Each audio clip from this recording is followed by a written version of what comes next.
స్తోత్రములు స్తోత్రములు స్తోత్రం. మహిమగల తండ్రి, మహాపరిశుద్ధుడా, మహాగణుడా, సర్వోన్నతుడా, సర్వశక్తిమంతుడా, దేవా, రాజా, తండ్రి, అబ్బా, ఫాదర్, యాహ్వే, కృతజ్ఞతాస్తుతులు నాయన. యేషువా, దేవా, కృతజ్ఞతాస్తుతులు నాయన. పరిశుద్ధాత్మ దేవా, కృతజ్ఞతాస్తులు, స్తోత్రాలు. ఇప్పటి వరకు పాటల ద్వారా మిమ్మల్ని మహింపరిచే భాగ్యాన్ని మాకు దయచేసినందుకు కృతజ్ఞతాస్తున్నాను. ఈ సమయంలో ప్రభువా, నీ దాసులము, నీ బిడ్డలము, నీ గొర్రెలము ఆలకించుచున్నాం. సెలవు ఇవ్వండి యేషువా. పరిశుద్ధాత్మ దేవా, మీరు మాతో మాట్లాడుచుండగా వినే చెవిని, గ్రహించే హృదయాన్ని, లోబడే మనసును మాకు దయచేయండి నాయన. ప్రభువా, నీకు ఇష్టమైన ఆరాధన చేసే కృపా భాగ్యాన్ని మాకు అనుగ్రహించండి.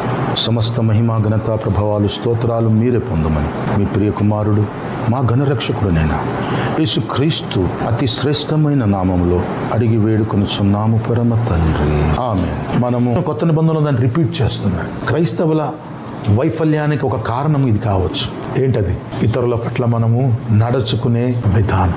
ఇది తెలిసినా తెలవకున్నా ఖచ్చితంగా వచ్చి మనల్ని పట్టుకునే పరిస్థితి. ఎవరము తప్పించుకోలేము. నోహు విషయంలో చూసాం కదా, హామును వచ్చి పట్టుకుందా, పట్టుకోలేదా? చూశాడా నోహు? కానీ పరిస్థితి వచ్చిందా, రాలేదా? దాన్ని బట్టి, అగౌరవాన్ని బట్టి పర్యవసానం వచ్చిందా, రాలేదా? అనుభవించాడా, లేదా? ఈ రోజు వరకు అనుభవిస్తున్నారా, లేదా? మీకు తెలుసో లేదో, వీఆర్ ది లైన్ ఫ్రమ్ హామ్. భారతదేశము, వీఆర్ ద డిసెండెంట్స్ ఆఫ్ హామ్. ఆర్యులు, ద్రవిడీలు అన్నారు కదా, ఆఫ్రికా దేశం నుంచి వలస వచ్చినటువంటి వారు. ఈ హాము గుడారం నుంచి వచ్చిన వారే Put, Canaan, Lud. Praise the Lord. Ham గుడారం అంటే ఆఫ్రికా నుంచి వలస వచ్చిన జాతే మనం. సో మనం అందుకోసం చూడండి, కొంతకాలము అరబీయులు వచ్చి మన మీద రూల్ చేశారు కొన్ని వందల సంవత్సరాల పాటు. ఆ తర్వాత పోర్చుగీస్ వచ్చి చేశారు, వాళ్ళు బ్రిటిష్ వచ్చి రూల్ చేశారు. ఎందుకు ఈ రూల్ చేస్తూ ఉంటే మనం రూల్ చేయబడ్డాము? Because it's the rule. దేవుడు చెప్పాడు, దాసుడగును అన్నాడు. That's why we are rule. వాళ్ళకి బైబిల్ తెలుసు, పోర్చుగీస్ వాళ్ళకి బైబిల్ తెలుసు, ఆంగ్లేయులకు బైబిల్ తెలుసు. వాళ్ళు ఎక్కడో ఇంగ్లాండ్ నుంచి ఎంత దూరం వచ్చి మనం పరిపాలించడానికి వాళ్ళకు రూల్ తెలుసు. ఏంటంటే they have to be subdued under us because it is the rule of God. ఆ రోజు నియమించిన ఏమవ్వాలి? ఇప్పుడు నిన్న మొన్న దాకా కూడా ఇప్పుడు కూడా పనిచేస్తుందా, లేదా? ఎందుకు పనిచేస్తుంది? ఎవరో ఒక ఆయన చేసింది ఈ రోజున్న మనం కూడా అనుభవించడానికి కారణం అగౌరవం. ఇంత ఖచ్చితంగా పని చేస్తుంది కదా, వందల సంవత్సరాలు, వేల సంవత్సరాలు అయినా కూడా మనం బతికే 80 సంవత్సరాలు, 90 సంవత్సరాలు పని చేయదా? దాన్ని అనుభవించకుండా తప్పించుకోగలమా? అప్పుడు మనము ఎంత జాగ్రత్తగా నడుచుకోవాలని ఆలోచించితే, దేవుని స్తోత్రం. అగౌరవము, అమర్యాద ఇది లోకం గమనించేటువంటి సిస్టమ్ కాదు. మన క్రైస్తవులు గుర్తుంచుకోవాల్సింది, పరలోకం గమనిస్తుంది, లేక దేవుడు చూస్తున్నాడు. ఇప్పుడు ఆగరు నిర్లక్ష్యంగా తన యజమానుని హీనపరిచింది, అగౌరవపరిచింది. ఆమెకి నచ్చలేదు, కోప్పడిందో లేకపోతే ఇబ్బంది పెట్టిందో, తప్పించుకొని వెళ్ళిపోదాం అనుకుంది. కానీ వచ్చి ఆగరు అనలా, సారా దాసివైన ఆగరు, నేను ఎక్కడ ఉంచాలో అక్కడ ఉంచాను, ఆవిడని ఎక్కడ ఉంచాలో అక్కడ ఉంచాను, ఆవిడకి ఇవ్వవలసినవి నువ్వు విలువ ఇవ్వాల్సిందే అంటున్నాడు. సో మనం కూడా ఎవరికి సన్మానము వారికి సన్మానమును, ఎవరికి గౌరవము వారికి గౌరవమును ఇవ్వవలసిందే. లోకంలో వాళ్ళకైనా సరే. ఇప్పుడు లోకంలో దేవుడు నియమించిన వాళ్ళకే మనము అమర్యాద చూపిస్తే ఇండైరెక్ట్గా ఎవరిని ధిక్కరిస్తున్నాం? సో ఇప్పుడు మనం చేసే ఆరాధన ఏమవుద్ది? ఆశీర్వాదం తీసుకొస్తుందా? హల్లెలూయా, ప్రైజ్ ది లార్డ్. మరలా ఈ అగౌరవాన్ని గురించి, డిస్హానర్ గురించిన విషయాలు కొన్ని నేను ఎందుకు చెప్పాలంటే, హానర్ చేస్తే వచ్చే లాభం ఎలాగూ వస్తుంది, కానీ డిస్హానర్ వల్ల మనం అనుభవిస్తున్న కొన్ని పరిస్థితుల నుంచి బయటికి రావాలని ముందు చెప్తున్నాను. ఒకరోజు మోషే ఏం చేశాడంటే, సంఖ్యాకాండం 12వ అధ్యాయంలో ఆయన కూషు దేశపు స్త్రీని ఒక ఆమెని వివాహం చేసుకున్నాడు. కూషు దేశపు స్త్రీని వివాహం చేసుకున్నందుకు వాళ్ళ అన్న వాళ్ళ అక్క ఇద్దరికి నచ్చల. ఏమండి, వాళ్ళకి ఏదో నచ్చల. ఎవరికి? వాళ్ళ అక్కకి వాళ్ళ అన్నకి. వాళ్ళు ఇద్దరు ఒక చోట చేరి, మోషే కూషు దేశపు స్త్రీని పెళ్లి చేసుకుని ఉండాను కనుక అతడు పెళ్లి చేసుకుని ఆ స్త్రీని బట్టి మిర్యాము, అహరోన్లు అతనికి విరోధముగా మాట్లాడారు. వారు మోషే చేత మాత్రమే యెహోవా పలికించిన, ఆయన మా చేతను పలికింపలేదా అని చెప్పుకొనగా వీళ్ళిద్దరు మాట్లాడుకుంటున్నారండి. ఎవరిద్దరు మాట్లాడుకుంటున్నారండి? మోషే లేడు అక్కడ. హల్లెలూయా. వీళ్ళిద్దరు మాట్లాడుకుంటుంటే ఎవరింటున్నారు? మరి పాస్టర్ గారి గురించో, ఇంకో అక్క గురించో, ఇంకో చెల్లి గురించో, ఇంకొక బ్రదర్ గురించి, సిస్టర్ గురించి మీరు ఇద్దరే మాట్లాడుకుంటున్నారు. ఎవరింటున్నారు? గౌరవంగా మాట్లాడుతున్నారు, అమర్యాదగా మాట్లాడుతున్నారు, అది కూడా కౌంట్ అవుతుంది కదా. ఇప్పుడు వాళ్ళు ఎలా మాట్లాడుతున్నారు మోషే గురించి? అగౌరవంగానే మాట్లాడుతున్నారు కదా, నిర్లక్ష్యంగా మాట్లాడుతున్నారు కదా. ఇప్పుడు నిర్లక్ష్యంగా మాట్లాడిన దానికి, అగౌరవపరిచిన దానికి పర్యవసనాలు మనం తప్పించుకోకుండా అనుభవించవలసిందే అంటున్నాను కదా. అంటున్నానా లేదా? ఇప్పుడు అలా మాట్లాడేశారు వాళ్ళిద్దరే మాట్లాడుకున్నారు. దేవుడు మోషే దగ్గరకు వచ్చాడు. మోషే దగ్గరకు వచ్చి ఏమన్నాడు? 4వ వచనంలో, యెహోవా ప్రత్యక్షం కూడా రండని హఠాత్తుగా మోషే అహరోను మిర్యాములకు ఆజ్ఞించాను. వాళ్ళ ముగ్గురికి దేవుడు మీ చేత మాత్రమే, మోషేతో ఒక్కడితో మాట్లాడా, మాతో కూడా మాట్లాడలేదా అని అన్నారు కదా. మాట్లాడుతున్నాడు ఇప్పుడు దేవుడు. అర్జెంటుగా మీటింగ్ రండి అన్నాడు. అర్జెంట్ మీటింగ్ అనేసరికి అహరోను మిర్యాములను కూడా దేవుడు పిలిచాడు కదా, మోషే కూడా పిలిచాడు కదా. మోషే కూడా తెలియదు పాపం ఎందుకు. హడావిడిగా అందరూ వచ్చేసారు. వచ్చిన తర్వాత మనం చూసినట్లయితే 9వ వచనంలో, 8వ వచనంలో చూస్తే, లేక 7వ వచనం చదివితే, అతడున్న ఇల్లంతటిలో నేను భావములతో కాదు దర్శనమిచ్చి ముఖాముఖిగా అతనితో మాట్లాడుదును. అతడు యెహోవా స్వరూపమును నిదానించి చూచును. కాబట్టి నా సేవకుడైన మోషేకు విరోధముగా మాట్లాడుటకు మీరేలా భయపడలేదు? అతన్ని మీరెందుకు పూనుకున్నారు అంటున్నాడు. మోషే విన్నాడు ఆ మాటలు. మోషే ఒకవేళ విన్నా, మోషేకి వాళ్ళ అక్క అంటే ప్రాణం, వాళ్ళ అన్నంటే ప్రాణం. ఒకవేళ మోషేతో రై నువ్వు ఇలా చేసావు అనంటే ఫోన్లే అక్క క్షమించేయి అనేవాడేమో. మోషే దగ్గరనే డైరెక్ట్ అంటే కూడా మోషే దానికి రెస్పాన్స్, ఎందుకంటే వాళ్ళు ఉన్న ఇష్టం బట్టి, వాళ్ళు ఉన్న గౌరవాన్ని బట్టి, వాళ్ళు ఉంటే మర్యాదను బట్టి, తప్పైపోయిందిలే అక్క, తప్పైందిలే అన్న అని కాంప్రమైజ్ అయిపోయేవాడేమో. కొన్నిసార్లు మనుషులు ఒకవేళ తప్పైపోయింది అంటే కాంప్రమైజ్ అవకాశం ఉంటుందేమో. కానీ దేవుడు నో కాంప్రమైజ్ లెవెల్లో ఉంటాడు కొన్ని విషయాల్లో. ఆ నో కాంప్రమైజ్ లెవెలే ఆయన్ని అగౌరవపరచడం, ఆయన ఏర్పాటు చేసిన వారిని అగౌరవపరచడం. చూశారు కదా, డిస్హానర్కి కాన్సిక్వెన్సెస్ ఉంటాయా లేదా అంటే అది బిఫోర్ పీపులా, బిహైండ్ దెమ్మా, లేక తెలిసేటట్టుగా చేస్తున్నామా, తెలియకుండా చేస్తున్నామా, వారు వినేటప్పుడు మాట్లాడుకుంటున్నామా, వాళ్ళు విననప్పుడు మాట్లాడుకుంటున్నామా. వాళ్ళు వినలేదు కదా, మోషే వినలేదు కదా, ఎవరిన్నారు? మనం మాట్లాడుతుంటే వింటుంటాడనే సంగతి మనకి ఎప్పుడైనా భయం ఉందా? బైబిల్ లేఖనం ప్రకారము దేవుని యొక్క ఏర్పాటులో ఎవరైనా ఇద్దరు సంభాషణ చేస్తూ ఉంటే, ఆయన గురించి కానీ సంభాషణ చేస్తూ ఉంటే ఏం చేస్తూ ఉన్నాడని బైబిల్ చెప్తోంది. బైబిల్ ప్రకారం అయితే దేవుడు వాళ్ళ మాటలన్నీ కూడా వింటాడు అని చెప్పి బైబిల్ చాలా క్లియర్గా రాస్తుంది. ఎక్కడుందంటే మలాకి గ్రంథంలో, లేక మలాకి గ్రంథం 3వ అధ్యాయం 16వ వచనంలో మనం చదువుతున్నాం. అప్పుడు యెహోవా యందు భయభక్తులు గలవారు ఒకరితో ఒకరు మాట్లాడుకొనుచుండగా యెహోవా చెవియొగ్గి, దేవుడు వింటున్నాడు. భక్తి మాటలైనా వింటున్నాడు, నిర్లక్ష్యపు మాటలైనా. అక్కడ మోషే విషయంలో నిర్లక్ష్యం మాటలు విన్నాడా, వినలేదా? ఇప్పుడు మనము వేరే వాళ్ళ గురించి మంచి మాట్లాడాం అనుకోండి, దానికి తగ్గ ప్రతిఫలం దేవుడు ఇస్తాడా, ఇవ్వడా? వాళ్ళని మర్యాదతో, వాళ్ళకి మర్యాద ఇచ్చే మాటలు మాట్లాడాం అనుకోండి, దేవుడు దానికి ప్రతిఫలం ఇస్తాడా లేదా? వాళ్ళని అగౌరవపరిచే విధంగా మాట్లాడారు అనుకోండి, దానికి ప్రతిఫలం ఇస్తాడా, ఇవ్వడా? ఇప్పుడు ఏది అనుభవిస్తున్నాం? ఏం చెప్పరేంటి? తప్పించుకోలేరు. మోషే వినలేదు, అక్కడ నోవహు చూడలేదు. కానీ rule is rule for all. నీకు ఇష్టం ఉన్నా ఇష్టం లేకున్నా ఆ రూల్ ప్రకారం వచ్చేటువంటి పరిస్థితులు నువ్వు అనుభవించి తీరవలసిందే. ఇప్పుడు అలా వాళ్ళు చేసేసారు. కానీ దేవుడు మీటింగ్ అర్జెంటుగా పిలిచి ఫస్ట్ ఏమంటున్నాడు? ఏమన్నారు మీరు నా మోషేని? దేవుడు వెళ్ళిపోయాడు. మిర్యాము ఎలా అయిపోయిందంట? తర్వాత చదవండి. మిర్యాము దేవుడు అలా ఎలా చేశారు? అగౌరవపరిచారు నా సేవకుని, మీరు నిర్లక్ష్యంగా మాట్లాడారు, మీకు భయం లేదు అని వెళ్ళిపోయాడంట. యెహోవా కోపం రగులుకోగా ఆయన వెళ్ళిపోయాను. మేఘము ఆ ప్రత్యక్షుడారమును ఎత్తబడను. అప్పుడు మిర్యాము హిమము వంటి తెల్లని కుష్టుగలదాయను. పర్యవసానం వచ్చిందా, రాలేదా? మోషే గారు అక్క కదండి.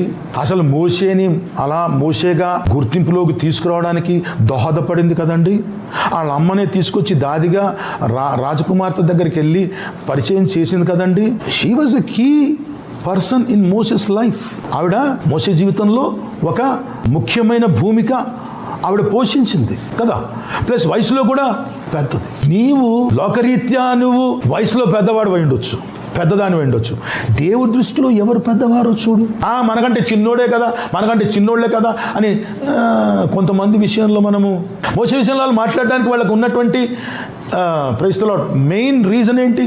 చిన్నోడనే కదా, చిన్న చూపు. కానీ దేవుడి దృష్టిలో అతనికి పెద్ద చూపు ఉందే. కొన్నిసార్లు మనం తెలియకుండా దేవుడు ఎవరినైతే ఆ స్టేటస్లో చూస్తుంటాడో వారి గురించి నోరు జారుతాం.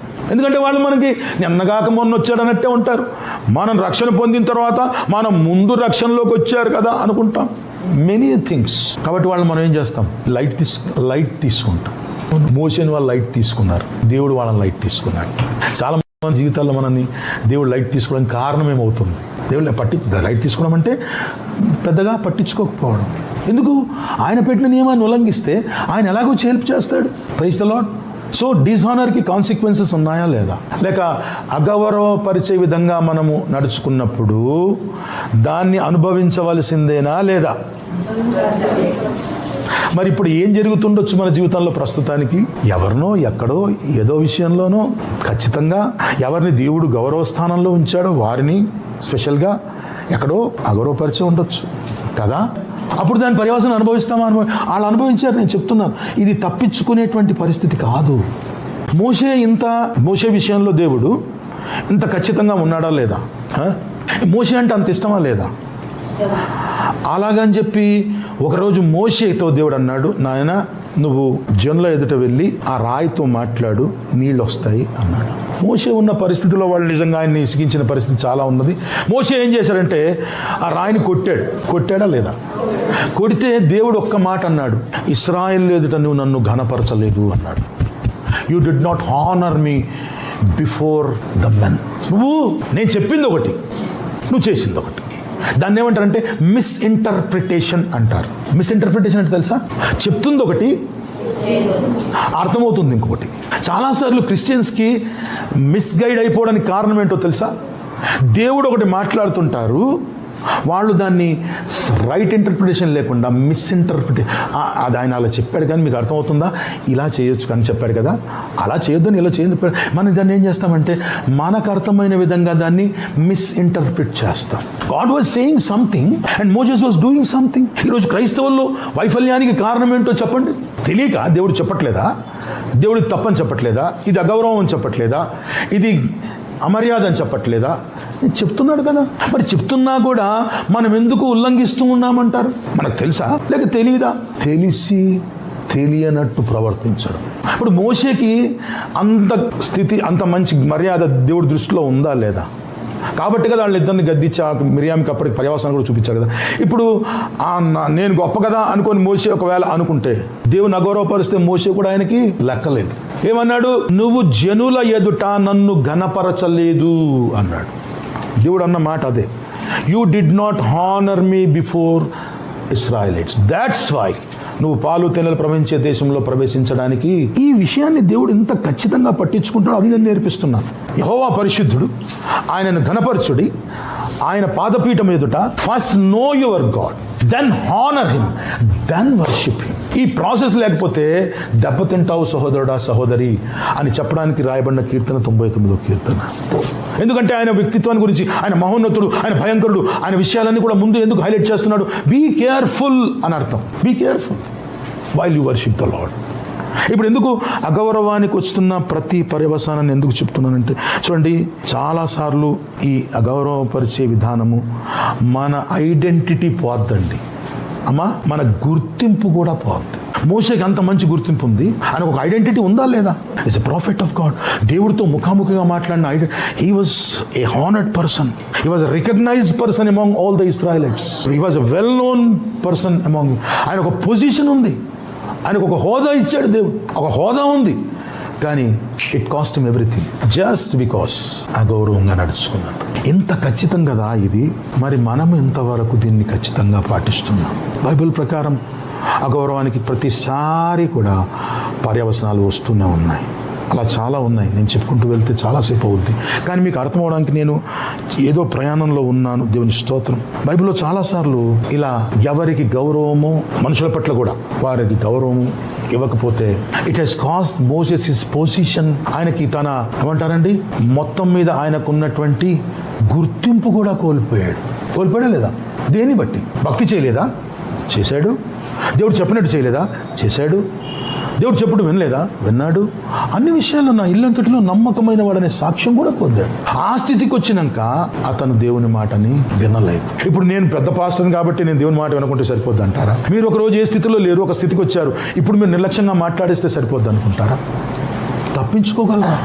ఒక మోషే తప్పించుకోలేదు, ఒక మిరియాం తప్పించుకోలేదు, ఒక హామ్ తప్పించుకోలేదు, ఒక హాగార్ తప్పించుకోలేదు.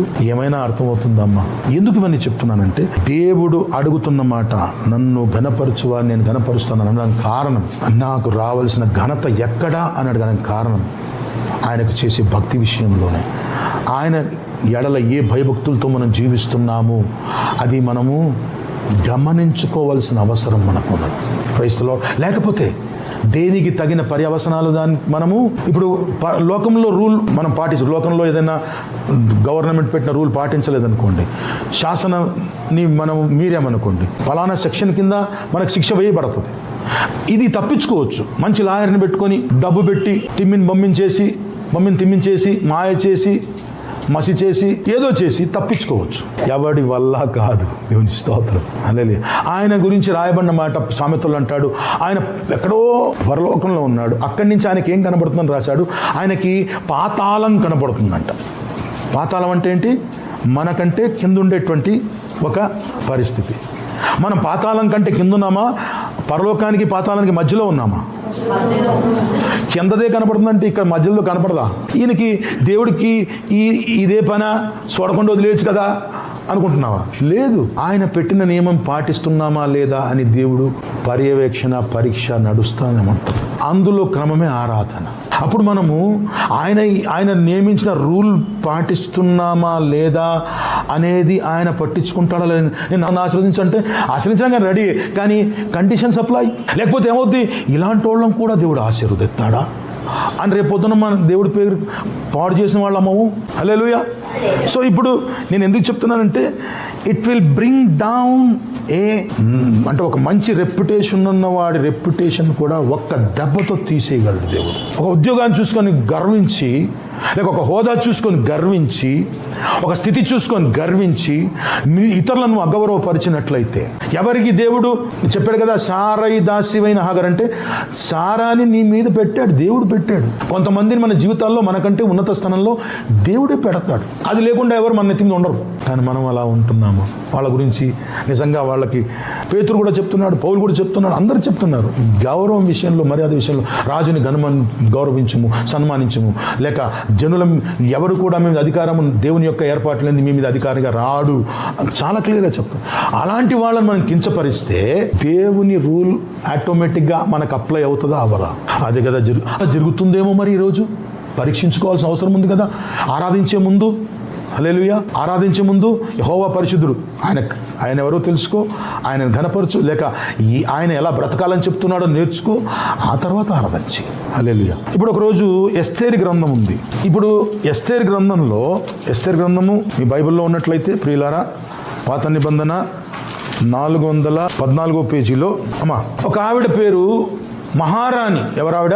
127 సంస్థానాలకి పట్టపురాణి. ఎవరక్కడ అంటే శాసనము కంట్రోల్ చేయగలిగేటువంటి స్థితిలో ఉన్న వ్యక్తి ఆవిడ. ఎన్ని రోజులు హిందూ దేశము మొదలుకొని కూషు, ఫ్రమ్ ఇండియా టు ఆఫ్రికా, ఈ దేశం మన దేశం కూడా, ఇన్ని దేశాలని శాసించగల అధికారంలో ఉన్న ఒక స్త్రీ ఆవిడ, వస్తి. ఇంత మంచి అధికారంలో ఉన్న వ్యక్తి వస్తి. ఆవిడ చాలా సౌందర్యవతి. ఒకరోజు రాజు ఒక ఫ్రెండ్స్ అందరికి పార్టీ ఇచ్చాడు. ఆ పార్టీలో మాట వస్తే ఈ just wanted to show her to them. నా భార్య అంత అందమైందో చూపించాలనుకున్నాడు. ఏమండి, తాగిన తర్వాత ఏదో చేస్తూ ఉంటారు కదా, ఈయనకి కిక్ ఎక్కువైందో మత్తు ఎక్కువైందో నాకు తెలియదు, లేకపోతే నా పెళ్ళాన్ని పిలిచి చూపిస్తాను అనుకుంటాను, ఏమో. ఆయన రాజు తలుసుకుంటే దెబ్బలకు కొదువా అన్నారు లోకంలో కూడా. రాజుగారు అనిపించింది ఆవిడ ఎలాంటిదో నేను మా ఫ్రెండ్స్కి ఒకసారి చూపించాలనుకున్నాను. ఆయన ఏం చేశాడు, ఆయన అండర్లో ఉన్నటువంటి ఆ నపుంసకులకు అన్నాడు, వెళ్ళి నేను రమ్మనని చెప్పి రాణిగారిని పిలుచుకురండి అన్నాడు. అన్నాడా? అన్నాడు. ఎలా ఏమన్నాడంటే 7వ దినమందు 7వ దినమందు రాజు ద్రాక్షరసం త్రాగి సంతోషంగా ఉన్నప్పుడు కూడి వచ్చిన జనమునకును అధిపతులకును రాణి అయిన వస్తి యొక్క సౌందర్యమును కనపరచవలనని రాజకిరీటము ధరించుకుని ఆమెను తన సన్నిధికి పిలుచుకొని, రాజకిరీటము ధరించుకుని ఆమెను with authority let her come. Hallelujah. 1వ అధ్యాయం 10వ వచనం చదువుతున్నాను. ఆవిడని అలా తీసుకురమ్మన్నాడు. రాజైన అహష్వేరోషు ఎదుట ఉపచారము చేయు మహుమాను, బిల్తా, హర్మోనా, బిక్తా, అబక్తా, బేతరు, కర్కసు అను 7 నపుంసకులను ఆజ్ఞాపించింది. ఆమె సౌందర్యవతి. She was a real beauty. Correct. ఆ తర్వాత ఏమైంది? రాణి అయిన వస్తి నపుంసకుల చేత అయ్యబడిన రాజాజ్ఞ ప్రకారము వచ్చుటకు ఒప్పుకొనగా రాజు మిగుల కోపగించెను.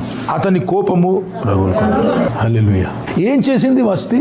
రాజాజ్ఞని ధిక్కరించి రాజుకు ఇవ్వవలసిన గౌరవాన్ని నా మొగుడే కదా అనుకుంది. నీ మొగుడిని ఇంటికాడ దేవుని స్తోత్రం. ఇంట్లో మొగుడు పిల్లలు కీచులాడుకోవడం మంచిదే, ప్రేమ పెరుగుద్దో తెలియదు. కానీ భర్తని ఏ స్థానంలో దేవుడు ఉంచాడు? ఇంట్లో స్థానంలో ఉంచాడు. మంచోడ చెడ్డోడ తర్వాత సంగతి. ఇప్పుడు ఈ భర్త ఎవరు? ఈ 127 సంస్థానాలకి మహారాజు, చక్రవర్తి. నువ్వు ఇంట్లో ఆయన పిలిచినప్పుడు ఆగండి వస్తాను అన్నావు, పర్వాలేదు. కానీ ఇక్కడ ఎంతమంది ముందు అగౌరవపరిచావు నువ్వు? రాజు తిరకాసులు పడిపోయాడు, బుర్ర పాడైపోయింది. అదేంటి అలా చేసింది అని మొత్తం మీద అయితే ఇది ఆయన ప్రధానులను పిలిచి, అయ్యా మరి జరిగిన పరిస్థితి 16వ వచనంలో చూసినప్పుడు దీన్ని ఏం చేద్దామని వాళ్ళందరినీ పిలిచి అడిగితే అక్కడ 16వ వచనం, మోమకాను రాజు ఎదుటను ప్రధానుల ఎదుటను ఇలాగ ప్రత్యుత్తరం ఇచ్చాను.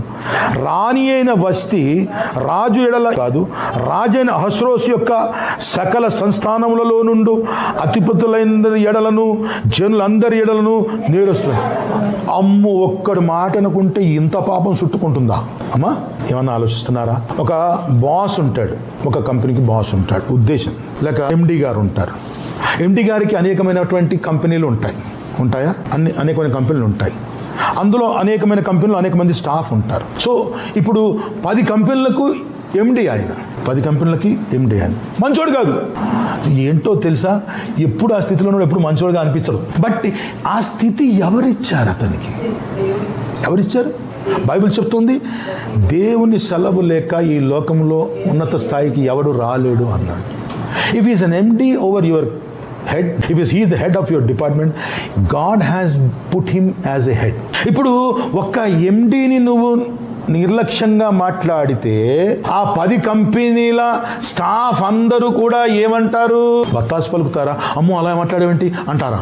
తాను చెడిన కోతి. ఇప్పుడు వస్తి ఏమనుకుంటుందంటే, మా ఆయన పిలిస్తే నేను వెళ్ళలేదు అనుకుంటా అంతే. కానీ రిజల్ట్ ఏంటి?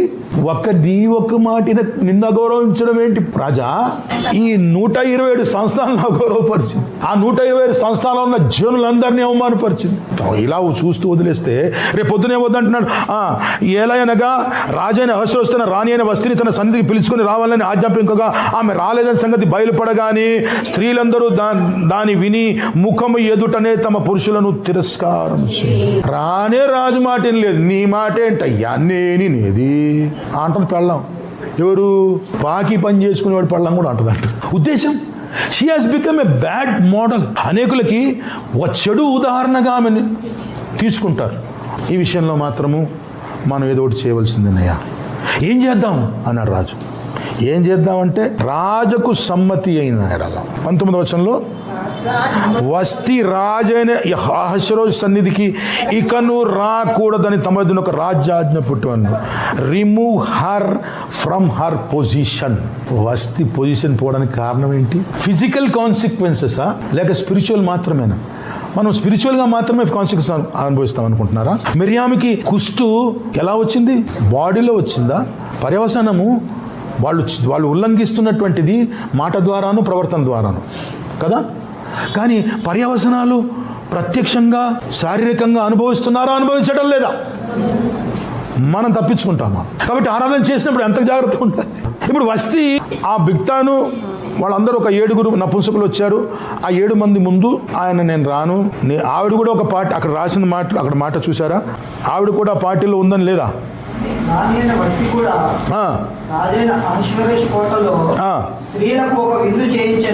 ఈయన అక్కడ పార్టీలో ఉన్నాడు, ఈవిడ ఇక్కడ పార్టీలో ఉంది. He is leading that party, she is leading this party. అంటే ఈ విందుని అధ్యక్షతని వహిస్తున్నది రాణి గారు, ఆవిడ హోదా అంతస్తు అనిపించిన వాళ్ళని ఆమె మర్యాద ఇచ్చే వాళ్ళని, ఆవిడ చేతి కింద ఉన్నటువంటి అధిపత్యులని వాళ్ళ పిల్లల్ని, మగళ్ళందరూ ఆ పార్టీలో ఉన్నారు, పెళ్ళాళ్ళందరూ ఈ పార్టీలో ఉన్నారు. ఇందులో ఒక పెళ్ళాము వాళ్ళు ఆయన మాట లేదు. ఇప్పుడు వదిలేశారు అనుకో, మిగతా వాళ్ళ పెళ్ళాం వాళ్ళకి తెలుసు, ఆ అధికారులు వాళ్ళే చెప్తున్నారు ఈ సలహా. ఇంకా వాళ్ళందరూ వాళ్ళ భర్తల్ని ఇంకా అగౌరవపరచలేదు, ఇప్పుడు ఆల్రెడీ అగౌరవపరిచేసింది. ఇప్పుడు వాళ్ళ డౌట్ ఏంటి, వాళ్ళ భయం ఏంటంటే రాణి గారిని మోడల్గా తీసుకుంటే రేపటి నుంచి మా పిల్లలు కూడా మా మాట అనరు అని అంటున్నాడు. కాబట్టి నువ్వు ఏం చేయాలి, వాళ్ళందరిలో భయం కలగాలి. వాళ్ళందరిలో ఏం రావాలి, రాణి గారినే రాజుగారు వద్దన్నారంటే అమ్మో మన మొగుళ్ళు మన తన్ని తగిలేస్తారేమో అని ఆటోమేటిక్గా లోపడతారు. పర్యవసనాలు అగౌరవానికి ఖచ్చితంగా ఉంటాయి. ఆవిడ ధిక్కరించింది, అగౌరవపరిచింది. ఇమ్మీడియట్ కాన్సిక్వెన్స్ ఏంటంటే రాజ కిరీటము ధరించుకునేటువంటి స్థితి కోల్పోయింది. ఏ సౌందర్యాన్ని బట్టి ఆవిడకున్నటువంటి క్రైస్తవుడు ఉన్న హోదాని అంతస్తుని అంటే చూపించడానికి ఇష్టపడిందో ఓవర్ నైట్. నేను అంటాను, మళ్ళీ తిరిగి వచ్చి అడగొచ్చుగా, ఏంటండి ఒకసారి క్షమించవచ్చు కదా, అంత మాత్రానికి తప్పైందండి ప్లీజ్ అండి అనలా. Because she knows that she has misrepresented a wife. ఆమెకు అర్థమైంది, ఈ పర్యవసనాలు నేను తప్పించుకోలేను, because I had done something which deserves this. ఆవిడ ఎదురు మాట్లాడలేదు, కనీసం వచ్చి ఎందుకు అలా చేశారు అనలేదు. ఎక్కడ ఉందా బైబిల్లో? ఆవిడ తెలుసు రాజు ప్రేమించినంతసేపే సంకలో ఎక్కొచ్చు, కానీ రాజు వద్దనుకుంటే ఏం చేసినా కూడా మళ్ళీ ఆయనను మెప్పించడము కష్టతరం. కాబట్టి she has to accept it. ఆవిడ అది అంగీకరించవలసిందే. తిరిగి ఇప్పుడు మన లోకంలో ఉండే ఒక రాజు శాసిస్తేనే దానికి తిరుగు లేకుండా ఒక రాణి కూడా లోబడింది అనుకోండి, పరలోకపు రాజుని విషయంలో ఆయన శాసిస్తే ఎవరికైనా ఎందుకని అడిగే అధికారం ఉందంటారా? ఎందుకు ఇలా అయింది? కానీ మనం ప్రార్థన చేసే ప్రతిసారి, విఫలమైన ప్రతిసారి ఏమంటాము, ఎందుకు ఇలా అయింది ప్రభు, ఎందుకు ఇలా అవుతుంది? ఒక కారణం ఇది కావచ్చు, చూసుకో, ఒక కారణం ఇది. అరే మనకి అంటే ఏమైనా అర్థమవుతుందా, అర్థమవుద్దా అంటే చూడండి అమ్మా, dishonour is very dangerous.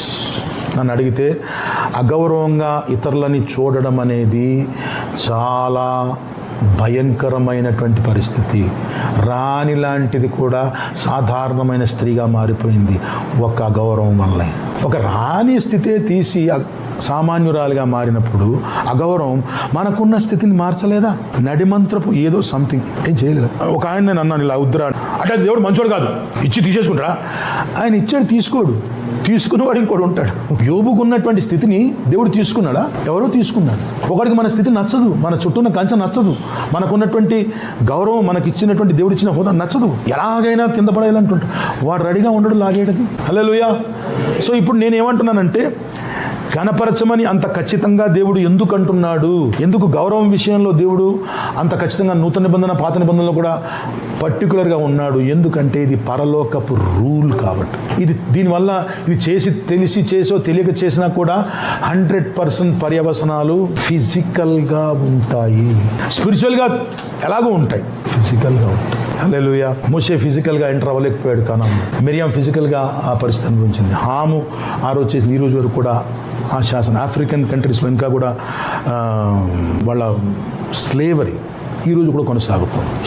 Because అగౌరవం వల్ల వచ్చిన ఒక పరిస్థితి అది. నేను ఎందుకు ఇవన్నీ మీకు మరలా జ్ఞాపకం చేసి మిమ్మల్ని నేను ఎందుకు హైలైట్ చేస్తున్నానంటే, ఇట్స్ ఎ వర్చ్యూ. ఇది గిఫ్ట్ కాదు, దేవుని స్తోత్రం. పరలోకము నుండి మనము దేవుని సన్నిధిలో నుంచి ఆశీర్వాదం పొందుకోవాలంటే ఈ యొక్క నియమావళిని మనము పాటించవలసిందేనండి. కుదరదా, వీలైందా, వీలవ్వలేదా అనేది కాదు. ఖచ్చితంగా మనందరం కూడా knowingly or unknowingly we are under a rule. Praise the Lord. ఈ శాసనమును మీరడానికి వీలు లేదని దేవుడు చెప్పినటువంటి ఏర్పాటిది. Praise the lord. మీకు అర్థమవుతుంటే నేను ఒక చూపిస్తాను. అది చూపించిన తర్వాత ఇంకా మళ్ళీ వారం కూడా ప్రభు చిత్తమైతే ఇందులో ప్రయాణం చేద్దాం. మీకు అర్థమవుతుందా? ఏం చెప్పాలనుకుంటున్నానో అర్థమవుతుందా? గౌరవము, దేవుడు ఘనత ఆయన పరీక్షిస్తున్నాడు అంటే దేన్ని ఎలా పరీక్షిస్తాడు? మనము దేవుడు పెట్టిన వారికి ఇచ్చే గౌరవము చూస్తాడు, ఆయనకి ఇచ్చేది ఫస్ట్ చూస్తాడు, తర్వాత ఏది చూస్తాడు? ఆయనకి ఇవ్వడానికి మనకు భయమో భక్తో తెలీదు, ఎలాగైనా సరే ఇచ్చేస్తాం. కానీ దాన్ని బట్టి మనల్ని ఆశీర్వదించలేడు. ఆరాధన చేస్తాం, వెరీ గుడ్. కానీ ప్రైజ్ ది లార్డ్, ఆయన చెప్పిన క్రమంలో మనము జీవిస్తున్నామా లేదా అనేది ఖచ్చితంగా దేవుడు చూస్తాడా? చూడ్డా. Praise the Lord. ఇప్పుడు పరలోకం, ఇప్పుడు ధనము అంటాం కదా, ధనము, ద్రవ్యము లేక కరెన్సీ. అమ్మ లోకంలో ఏది కొనాలన్నా ఏం కావాలి? అమెరికాలో ఉంటే డాలర్ కావాలి, యూరోప్లో ఉంటే యూరో కావాలి, భారతదేశంలో ఉంటే రూపీస్ కావాలి. ధనము వేరే రకం కరెన్సీ అయి ఉండొచ్చు, కొనడానికి ఉపయోగపడేది మాత్రము డబ్బు, ధనం. పరలోకము నుండి ఏదైనా మనం ఆశించాలి అంటే, ఏదైనా దేవుడి దగ్గర నుంచి తీసుకోవాలి, కొనుక్కోవాలి అంటే, ఈ honour is a currency of heaven. Praise the Lord. పరలోకము దేవుని మెప్పించగలిగి ఆయన దగ్గర నుంచి ఏదైనా పొందుకోవాలి అంటే, if you want to get something from God, ఇది పరలోకపు కరెన్సీ, హానర్. దేవుడు అందుకొని చాలా ఖచ్చితంగా దాని విషయంలో అనేక సందర్భాల్లో అది హైలైట్ చేసి చూపించాడు. మోషే లాంటి వాడు అన్నాడు, ఇశ్రాయేలు సర్వ సమాజం ఎదుట నీవు నన్ను సన్మానించలేదు, యూ డిడ్ నాట్ హానర్ మీ. ఎంత పర్టికులర్ దేవుడు ఆ విషయం. ఇక్కడ ఆరాధించండి, సన్మానించండి అని ఎందుకు చెప్తున్నాడు? సన్మానం లేకుంటే ఆరాధన శూన్యం, వైఫల్యం, ఉపయోగం ఉండదు. దానికి నేను మీకు ఆ విషయంలో మీకు మెలకువ దయచేయడానికి నేను దేవుని ఏర్పాటును బట్టి, ప్రైజ్ ది లార్డ్, ఆ విషయాన్ని మీకు చెప్పడానికి నేను ట్రై చేస్తున్నాను. హల్లెలూయా. ఆ విషయం మీరు చదివారా? రోమపత్రిక 13వ అధ్యాయం 7వ వచనం ఒకసారి చదివారా?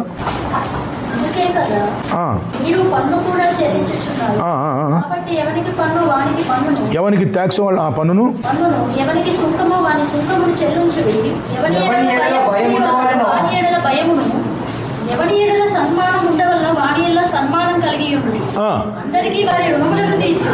Be careful to honour those who are to be honoured.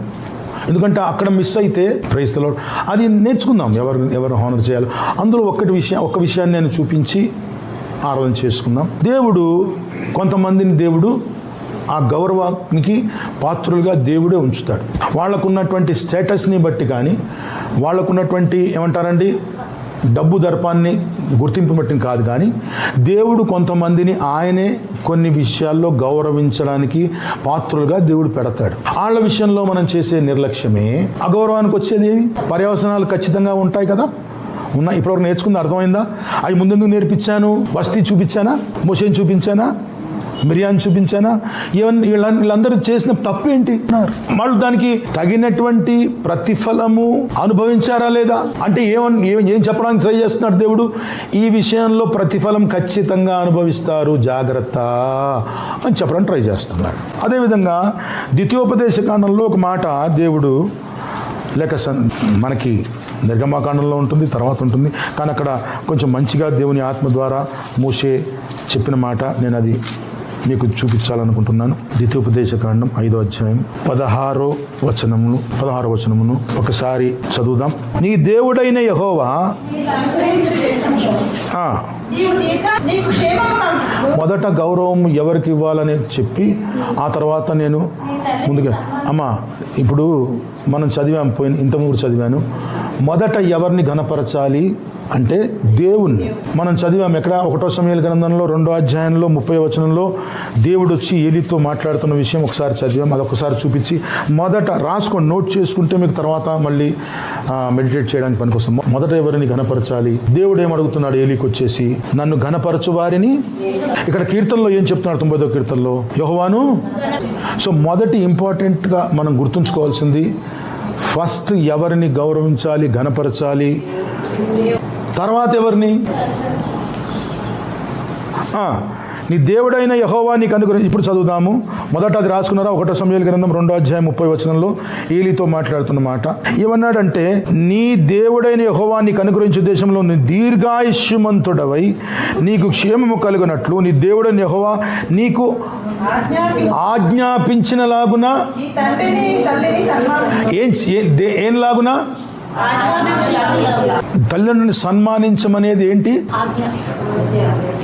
ఆయన పెట్టిన రూల్. తల్లిదండ్రులను సన్మానించమని, మంచోళ్ళు అయితే, చెడ్డోళ్ళు అయితే, తిట్టుబోళ్ళు అయితే, కొట్టుబోళ్ళు అయితే, ఇవన్నీ ఏమి ఆప్షన్స్ పెట్టలా.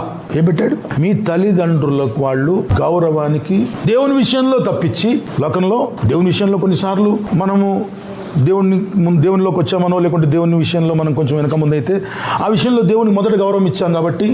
కానీ మామూలుగా అయితే దేవుడు తల్లిదండ్రులని ఏ స్థితిలో ఉంచాడు? ఏం కలుగుద్ది అన్నాడు అలా సన్మానిస్తే? హానర్ చేస్తే, ఇంగ్లీష్లో హానర్ అన్నారు కదా, if you honour your mother and father ఏం జరుగుద్ది? దీర్ఘాయుష్షు, తర్వాత ప్రైజ్ ది లార్డ్. అన్నిటికంటే ముందు ఏంటి అంటే ఎక్కువ రోజులు బతకడం మాత్రం, ఎక్కువ రోజులు బతకాలి, ఏ రోగం రాకూడదు. ఎలా ఉంటుంది? ఎక్కువ రోజులు బతకాలి. ఇప్పుడు ముసళ్ళు అవుతుంటారు, కూర్చొని ఎప్పుడు పోతారా అని మనం వెనకాల చూస్తుంటాం. కాటి ఏదో రమ్మంటుంది, ఏదో పొమ్మంటుంది అంటారు, ఊరి పొమ్మంటుంది. వాళ్ళకి చేయలేక మనం ఇబ్బంది పడతా ఉంటాం. ఎందుకు? వాళ్ళు మంచాన ఉంటారు. సో దీర్ఘాయుష్ అంటే, దేవుడిచ్చే దీర్ఘాయుష్ అంటే ఏంటో తెలుసుకోండి ముందు. ఏ రోగం లేకుండా మంచి ఆరోగ్యంతో ఎక్కువ కాలం బ్రతకడం దీర్ఘాయుష్. ఇప్పుడు ఎంత మంచిదండి, ఎంత మంచి ఆశీర్వాదం అండి. ఈ ఆశీర్వాదం పాడు చేసుకునే పద్ధతి ఏంటండి? ఎవరిని? నేను చెప్తున్నానమ్మా, చాలామంది నాకు తెలిసిన వాళ్ళలో మంచి చదువులుండి, మంచి జ్ఞానం ఉండి, ఒకసారి నా దగ్గర చూడండి, పిల్లలందరూ చూడండి, పిల్లలు తల్లిదండ్రుల తర్వాత చూద్దరు కానీ వాళ్ళ గురించి కూడా ఉంది నా దగ్గర ప్రశ్నలు. పిల్లలు మంచి డిగ్రీలు ఉండి, మంచి జ్ఞానం ఉండి, తల్లిదండ్రుల కంటే ఎక్కువ తెలివితేటలు ఉండి కూడా ఈరోజు రాణించలేకపోవడానికి ఏదైనా కారణం ఉంది అంటే, ఈవెందో వీళ్ళు చదువుకొని, వీళ్ళు జ్ఞానంగా ఉండి, తల్లిదండ్రుల కంటే ఎక్కువ నాలెడ్జ్ ఉండి, అన్ని విషయాల్లో ఒక ఎత్తు, తల్లిదండ్రులు వాళ్ళు చదవలేని చదువులు చదివించింది, తల్లిదండ్రులు వాళ్ళు పొందలేని వాళ్ళకి అనుభవించడానికి ఇచ్చింది, మా పిల్లలు మాలాగా ఉండొద్దు అనేటువంటి ఒక ప్రేమ కావచ్చు. కానీ ఈరోజు తల్లిదండ్రుల విషయంలో పిల్లలు ఫ్రెండ్లీగా ఉంటున్నారు. తల్లిదండ్రులు ఒకప్పటిలాగా ఉండట్లేదు, మీకు తెలిసిందో తెలీదో. ఈరోజు ఫ్రెండ్లీగా ఉంటున్నారు, కానీ మన ఫ్రెండ్ని మనము ప్రస్తావించినట్లు అమ్మా నాన్నని ప్రస్తావిస్తే, ఎక్కడైనా సరే తల్లినైనా తండ్రినైనా అగౌరవపరిస్తే, వాళ్ళ నిర్లక్ష్యంగా, అగౌరవపరచడం అంటే తిరిగి మాట్లాడతలేదా మీరు? పిల్లలు ఎవరు మాట్లాడతలేదా? మేము మాట్లాడతలేదు.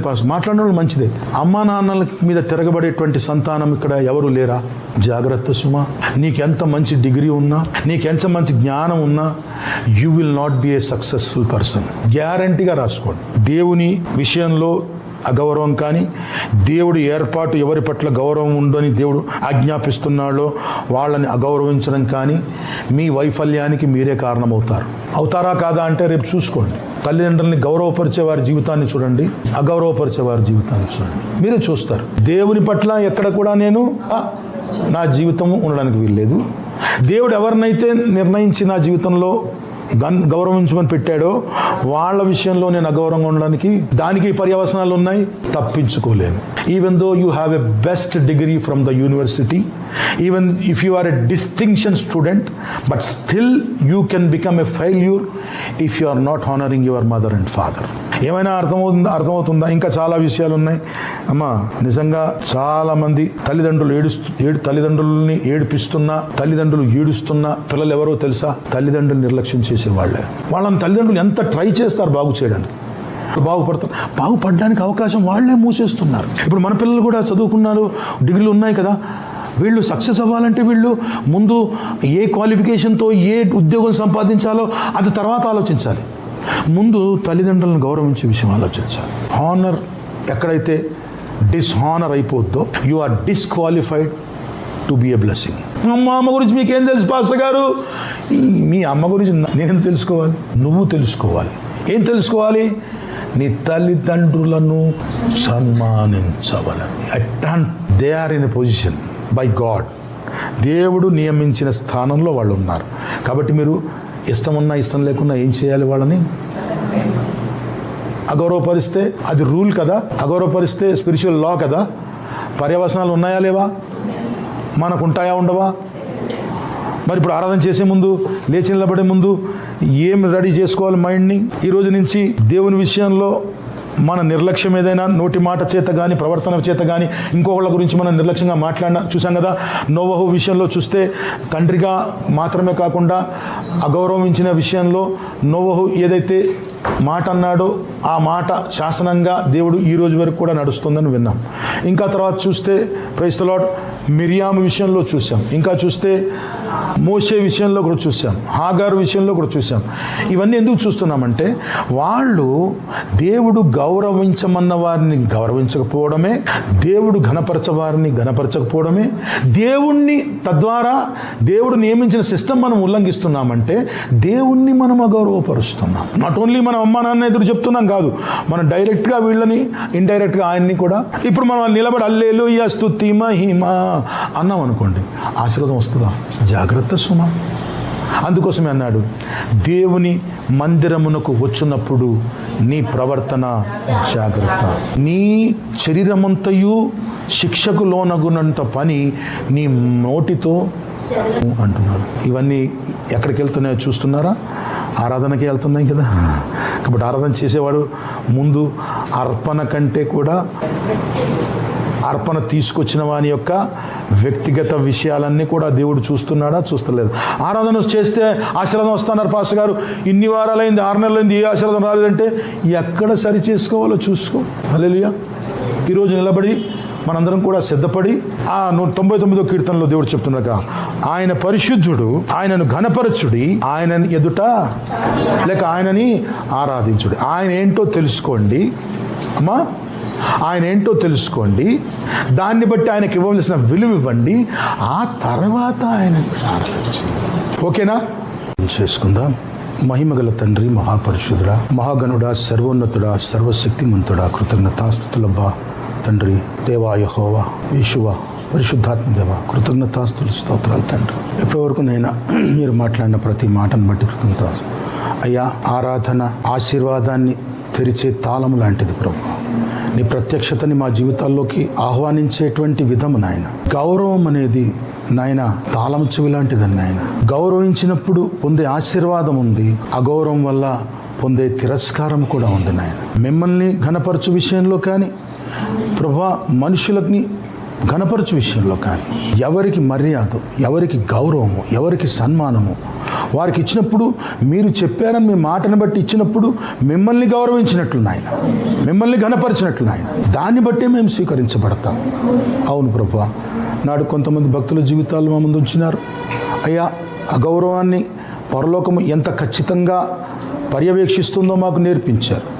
మా జీవితాల్లో ఇతరత్ర మా మీద ఏర్పాటుతో మీరు పెట్టి గౌరవప్రదంగా ఉన్న వారిని అగౌరవంగా మేము మాట్లాడినప్పుడు, అగౌరవంగా ప్రవర్తించినప్పుడు ఆ క్షణమో ఆ నిమిషమో నాయన మేము మాట్లాడేస్తున్నాం కానీ నాయన, అలా ప్రవర్తించేస్తున్నాం కానీ నాయన, దాని పర్యవసనాలు ఎన్నో రోజులు అనుభవించాల్సి వస్తుంది, అనేక వైఫల్యాలు చూడాల్సి వస్తుంది నాయన. ఆశీర్వాదానికి ఒక కారణం గౌరవం అయితే నాయన, ఖచ్చితంగా వైఫల్యానికి అగౌరవమే కారణము నాయన.